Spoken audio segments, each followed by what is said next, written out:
Hello friends, ನಾನಿವತ್ತು ಬರೆಯುವಾಗ ಪೆನ್ನನ್ನು ಹೇಗೆ ಹಿಡಿಯಬೇಕು ಅನ್ನುವಂಥ ಒಂದು ವಿಷಯದ ಮೇಲೆ ನಾನಿವತ್ತು ವಿಡಿಯೋವನ್ನು ಮಾಡ್ತಾ ಇದ್ದೇನೆ.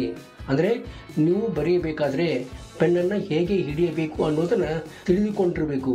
ಪೆನ್ನನ್ನು ಹೇಗೆ ಹಿಡಿಯಬೇಕು ಅಂತ ನಿಮಗೆ ಗೊತ್ತಿದ್ದರೆ ನಿಮ್ಮ ಬರವಣಿಗೆ ಸುಂದರವಾಗಿ ಆಗುತ್ತದೆ ಮತ್ತು ಸ್ಪೀಡಾಗಿ ಕೂಡ ಆಗುವಂಥದ್ದು.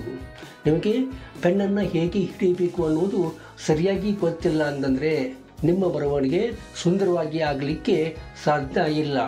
ಆದ್ದರಿಂದ ನಾನು ಈ ವಿಡಿಯೋದಲ್ಲಿ ಪೆನ್ನನ್ನು ಹೇಗೆ ನೀವು ಹಿಡಿಯಬೇಕು, ಆ ಮುಖಾಂತರ ನೀವು ಸುಂದರವಾಗಿ ಬರೆದು ವರ್ಷದ ಕೊನೆಯಲ್ಲಿ ಬರ್ತಕ್ಕಂಥ ಎಕ್ಸಾಮ್ನಲ್ಲಿ ನೀವು ಒಳ್ಳೆಯ ಮಾರ್ಕ್ಸನ್ನು ಹೇಗೆ ತೆಗೆದುಕೊಳ್ಳಬೇಕು ಅನ್ನೋದನ್ನು ಸ್ಟೆಪ್ ಬೈ ಸ್ಟೆಪ್ ಹೇಳ್ತಾ ಹೋಗ್ತೀನಿ.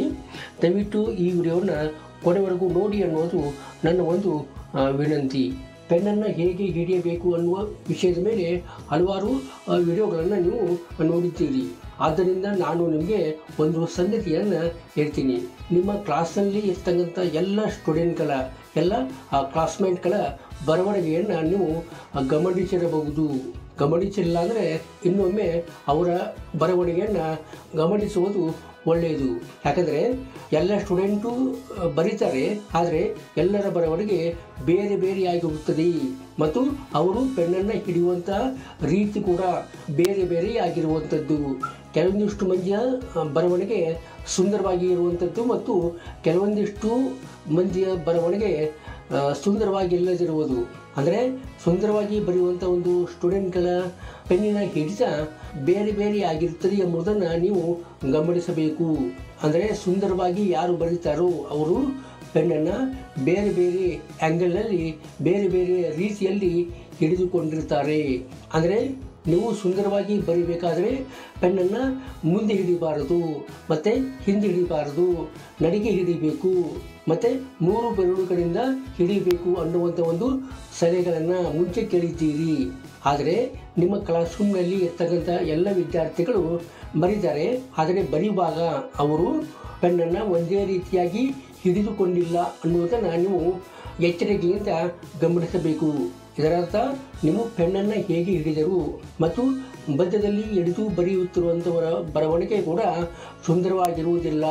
ಏನೋ ಟಿಪ್ಸ್ ಕೊಟ್ಟಿರ್ತಾರಲ್ಲ, ನಡುವೆ ಹಿಡಿದು ಬರೆದರೆ ನಿಮ್ಮ ಬರವಣಿಗೆ ಸುಂದರವಾಗಿ ಆಗುತ್ತದೆ ಅಂತ. ಆದರೆ ಪೆನ್ನ ನಡುವೆ ಹಿಡಿದು ಬರೆದರೂ ಕೂಡ ಅವರ ಬರವಣಿಗೆ ಸುಂದರವಾಗಿ ಆಗುವುದಿಲ್ಲ, ಅವು ಕೆಟ್ಟಿರುತ್ತವೆ. ಅಂದರೆ ಪೆನ್ನನ್ನು ಎಲ್ಲಿ ಹಿಡಿಯಬೇಕು ಅನ್ನೋದು ಮುಖ್ಯ ಅಲ್ಲ. ನೀವು ಮಧ್ಯದಲ್ಲಾದರೂ ಹಿಡೀರಿ, ತುದಿಯಲ್ಲಾದರೂ ಹಿಡೀರಿ, ಇಲ್ಲ ನಿಮಗೆ ಅನುಕೂಲವಾಗುವಂತೆ ಹಿಂದಕ್ಕೆ ಹಿಡಿದು ಕೂಡ ಬರೆಯಬಹುದು. ಪೆನ್ನನ್ನು ಯಾವ ರೀತಿ ನೀವು ಹಿಡಿದುಕೊಂಡಿದ್ದೀರಿ ಅನ್ನೋದು ನಿಮ್ಮ ಬರವಣಿಗೆ ಸುಂದರವಾಗಲಿಕ್ಕೆ ಮುಖ್ಯವಾದ ಕಾರಣ ಅಲ್ಲ. ಪೆನ್ನನ್ನು ನೀವು ಹೇಗೆ ಹಿಡಿದು ಬರೆದರೂ ಅದು ಸುಂದರವಾಗಿರುವುದಿಲ್ಲ ಮತ್ತು ಪೆನ್ನನ್ನು ಹೇಗೆ ಹಿಡಿದು ಬರೆದರೂ ಕೂಡ ಅದು ಸುಂದರವಾಗಿರುವಂಥದ್ದು ಕೆಲವೊಂದು ವಿದ್ಯಾರ್ಥಿಗಳಿಗೆ. ಅದಕ್ಕಾಗಿ ನಾ ಹೇಳುವಂಥದ್ದು, ನೀವು ಪೆನ್ನನ್ನು ನೀವು ಹಿಡಿಯುವಂಥ ರೀತಿಯನ್ನು ಬಿಟ್ಟು ಮುಂದೆ ಆದರೂ ಹಿಡಿಯಬಹುದು, ಹಿಂದೆ ಆದರೂ ಹಿಡಿಯಬಹುದು. ಅದನ್ನು ಬದಲಿ ಮಾಡಿ ನಡುವೆ ಹಿಡಿದು ಬರೆಯುವಂಥ ಒಂದು ವ್ಯರ್ಥ ಪ್ರಯತ್ನಕ್ಕೆ ನೀವು ಕೈ ಹಾಕಬಾರದು. ನೀವು ಕೈ ಹಾಕಿದ್ದೀರಿ ಅಂದರೆ ನಿಮ್ಮ ಬರವಣಿಗೆ ಸುಂದರವಾಗಿ ಆಗಲಿಕ್ಕೆ ಸಾಧ್ಯ ಇಲ್ಲ. ನಿಮಗೆ ಬರೆಯಲು ಕೂಡ ನೀವು ಪರದಾಡಬೇಕಾದ ಸ್ಥಿತಿ ನಿರ್ಮಾಣ ಆಗುತ್ತದೆ.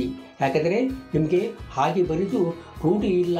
ನೀವು ಮುಂದೆ ಹಿಡಿದು ಅಥವಾ ಹಿಂದೆ ಹಿಡಿದು ಬರೆಯುವುದನ್ನು ರೂಢಿ ಮಾಡಿಕೊಂಡಿದ್ದೀರಿ, ಅಭ್ಯಾಸ ಮಾಡಿಕೊಂಡಿದ್ದೀರಿ. ಹಾಗೆ ಬರೆದರೆ ಮಾತ್ರ ನಿಮಗೆ ಬರೆಯಲು ಬರುತ್ತದೆ ಮತ್ತು ಬೇರೆ ರೀತಿಯಲ್ಲಿ ಹಿಡಿದು ಬರೆಯಲು ಹೋದರೆ ಅದು ನಿಮಗೆ ಬರೆಯಲು ಕೂಡ ಸಾಧ್ಯ ಆಗುವುದಿಲ್ಲ. ಹೇಗೆ ಒಬ್ಬರು ಮಾತಾಡುವ ವಿಧಾನ, ಕೇಳುವಂಥ ರೀತಿ, ಹಾಡುವಂಥ ರೀತಿ ಹೇಗೆ ಬೇರೆ ಬೇರೆ ಆಗಿರುತ್ತದೆಯೋ ಅದೇ ರೀತಿ ಬರೆಯುವಂಥ ರೀತಿ ಕೂಡ ಬೇರೆ ಬೇರೆ ಆಗಿರುವಂಥದ್ದು. ಅದಕ್ಕಾಗಿ ನೀವು ಅವರು ಹೇಳಿದಂತೆ ನೀವು ಅವರನ್ನೇ ಕಾಪಿ ಮಾಡುವಂಥ ಪ್ರಯತ್ನವನ್ನು ಮಾಡಬೇಡಿ. ನೀವು ನಿಮ್ಮದೇ ಶೈಲಿಯಲ್ಲಿ ಬರೆಯಿರಿ. ನೀವು ಯಾವ ರೀತಿ ಬರೆದಿರೋ ಅದೇ ರೀತಿಯಲ್ಲಿ ಬರೆಯಿರಿ. ಮುಂದಾದರೂ ಹಿಡಿಯಬಹುದು ಅಥವಾ ಹಿಂದಾದರೂ ಹಿಡಿಯಬಹುದು. ನೀವು ಎಲ್ಲಿ ನಿಮಗೆ ಅನುಕೂಲ ಅನ್ನಿಸುತ್ತೋ, ಎಲ್ಲಿ ನಿಮಗೆ ಕಂಫರ್ಟೇಬಲ್ ಅನಿಸುತ್ತೋ ಹಾಗೆ ಹಿಡಿದು ಬರೆಯಿರಿ. ನೀವು ನಿಮ್ಮ ಪೆನ್ನಿನ ಹಿಡಿತವನ್ನು ಬದಲಿ ಮಾಡಿಕೊಳ್ಳುವಂಥ ಪ್ರಯತ್ನಕ್ಕೆ ಕೈ ಹಾಕಬೇಡಿ. ಇನ್ನು ನಿಮಗೊಂದು ಪ್ರಶ್ನೆ ಎದ್ದಿರಬಹುದು, ಹಾಗಾದರೆ ನಮ್ಮ ಬರವಣಿಗೆ ಸುಂದರವಾಗಲಿಕ್ಕೆ ಸಾಧ್ಯ ಇಲ್ವಾ ಅನ್ನುವಂಥ ಪ್ರಶ್ನೆ ನಿಮ್ಮಲ್ಲಿ ಮೂಡಿರಬಹುದು. ಅದಕ್ಕೆ ನಾನು ನಿಮಗೆ 2 ವಿಧಾನಗಳನ್ನು ಹೇಳಿದ್ದೀನಿ. ಒಂದಂದರೆ ನೀವು ಪ್ರಾಕ್ಟೀಸನ್ನು ಮಾಡಬೇಕು. ಹೌದು, ನೀವು ಪ್ರತಿನಿತ್ಯ ಇಂತಿಷ್ಟು ಪೇಜನ್ನು ಬರಿಬೇಕು ಅಂತ ಒಂದು ಗಟ್ಟಿ ನಿರ್ಧಾರವನ್ನು ಮಾಡಿ ಅದೇ ರೀತಿಯಾಗಿ ನೀವು ಬರಿಬೇಕು. ಮೊದಲು ಪ್ರಾರಂಭದಲ್ಲಿ ಶುರುವಾಗಿ ಬರೆಯಬೇಕು. ಶುರುವಾಗಿ ಅಂದರೆ ನಿಮ್ಮ ಅಕ್ಷರ ದುಂಡಾಗಿ ನೀವು ಬರೀಬೇಕು. ಸಾವಕಾಶವಾಗಿ ಬರೀಬೇಕು. ಅವು ದುಂಡಾಗಿ ನಾನು ಬರೆಯುತ್ತಿದ್ದೇನೆ ಅಂತ ನಿಮಗೆ ಅನಿಸಿದ ಮೇಲೆ ಬರವಣಿಗೆಯ ವೇಗವನ್ನು ಹೆಚ್ಚಿಸಬಹುದು. ಅದಕ್ಕಾಗಿ ನೀವು ಪ್ರಾಕ್ಟೀಸನ್ನು ಮಾಡಲೇಬೇಕು. ಪ್ರಾಕ್ಟೀಸ್ ಮಾಡೋದ್ರಿಂದ ಮಾತ್ರ ನಿಮ್ಮ ಬರವಣಿಗೆ ಸುಧಾರಣೆ ಆಗಬಹುದು, ಸುಂದರ ಆಗಬಹುದು. ಪೆನ್ನನ್ನು ಹಿಡಿತವನ್ನು ಬದಲಿ ಮಾಡಿಕೊಳ್ಳುವುದರಿಂದ ನಿಮ್ಮ ಬರವಣಿಗೆ ಸುಂದರವಾಗಿ ಆಗಲಿಕ್ಕೆ ಸಾಧ್ಯ ಇಲ್ಲ. ಇನ್ನೂ ಒಂದು ಉಪಾಯ ಅಂದರೆ ನಿಮ್ಮ ಪೆನ್ನನ್ನು ನೀವು ಒಂದೇ ರೀತಿಯಲ್ಲಿ ಇರುವಂಥ ಪೆನ್ನುಗಳನ್ನು ಆಯ್ಕೆ ಮಾಡಿಕೊಳ್ಳಬೇಕು. ಅಂದರೆ ಪೆನ್ನುಗಳಲ್ಲಿ ನಾನಾ ವಿಧವಾದ ಪೆನ್ನುಗಳು ಸಿಗುವಂಥವುಗಳು. ಆದರೆ ನಿಮ್ಮ ಕೈಗೆ ಹೊಂದುವಂಥ ಪೆನ್ನುಗಳನ್ನು, ಅಂದರೆ ನಿಮಗೆ ತೆಳುವಾದ ಪೆನ್ನುಗಳು ಹೊಂದಿದರೆ ತೆಳುವಾದ ಪೆನ್ನಿಗೆ ಬರೀಬೇಕು. ಇಲ್ಲ ದಪ್ಪಗೆ ಇರುವ ಪೆನ್ನುಗಳು ಹೊಂದಿದರೆ ದಪ್ಪಗೆ ಇರುವಂಥ ಪೆನ್ನುಗಳು ಅಥವಾ ಹಾಗೆ ಇರುವಂಥ ಪೆನ್ನುಗಳಿಂದ, ಅದೇ ಪೆನ್ನು ಅಥವಾ ಅಂಥದೇ ಪೆನ್ನುಗಳಿಂದ ನೀವು ಬರೆಯಲಿಕ್ಕೆ ಪ್ರಾರಂಭ ಮಾಡಬೇಕು. ನೀವು ಬದಲಿ ಪೆನ್ನುಗಳನ್ನು ತೆಗೆದುಕೊಂಡು ಬರೆಯಲಿಕ್ಕೆ ಹೋದರೆ ನಿಮ್ಮ ಬರವಣಿಗೆ ಸುಂದರವಾಗಿ ಆಗುವುದಿಲ್ಲ. ಹಾಗಾದರೆ ಪೆನ್ನಿನ ಬೇರಿನ ಹಿಡಿತ ನಿಮಗೆ ಸರಿ ಹೊಂದುವುದಿಲ್ಲ. ಆದ್ದರಿಂದ ಒಂದೇ ರೀತಿಯಾದಂಥ ಒಂದು ಪೆನ್ನುಗಳನ್ನು ಉಪಯೋಗ ಮಾಡಿಕೊಳ್ಳಿ. ಹೀಗೆ ಈ 2 ಉಪಾಯಗಳನ್ನು ನೀವು ಪಾಲನೆ ಮಾಡಿದ್ದಲ್ಲಿ, ಅಂದರೆ ದಿನಾಲೂ ನೀವು ಪ್ರಾಕ್ಟೀಸ್ ಮಾಡಬೇಕು ಮತ್ತು ಒಂದೇ ತೆರನಾದಂಥ ಪೆನ್ನುಗಳನ್ನು ಆಯ್ಕೆ ಮಾಡಿಕೊಳ್ಬೇಕು. ಅವುಗಳಿಂದ ಬರೆಯಬೇಕು.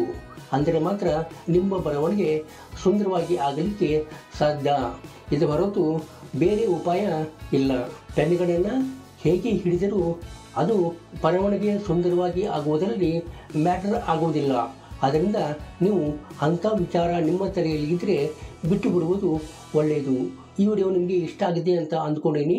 ಇಷ್ಟ ಆದರೆ ಲೈಕ್ ಮಾಡಿ ಮತ್ತು ನೀವಿನ್ನೂ ನಮ್ಮ ಯೂಟ್ಯೂಬ್ ಚಾನಲ್ಗೆ ಸಬ್ಸ್ಕ್ರೈಬ್ ಮಾಡಿಕೊಂಡಿಲ್ಲ ಅಂತಂದರೆ ಈಗಲೇ ಸಬ್ಸ್ಕ್ರೈಬ್ ಮಾಡಿಕೊಳ್ಳಿ.